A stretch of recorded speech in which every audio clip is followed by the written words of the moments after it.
حدثنا محمد بن بشار قال حدثنا يحيى بن سعيد قال حدثنا شعبة قال حدثني أبو التياح عن أنس عن النبي صلى الله عليه وسلم قال: يسروا ولا تعسروا وبشروا ولا تنفروا। अब्दुल्ला इब्न मसूद हर जुमेरात के दिन लोगों को वाज सुनाया करते थे। एक आदमी ने उनसे कहा, अय अबू अब्दुर्रहमान, मैं चाहता हूँ कि तुम हमें हर रोज़ वाज सुनाया करो।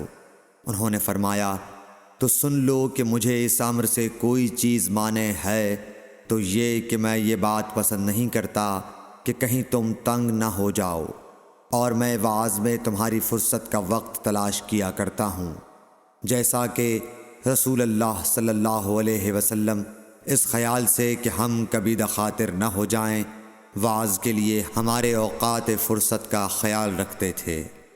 सही बुखारी हदीस नंबर 70।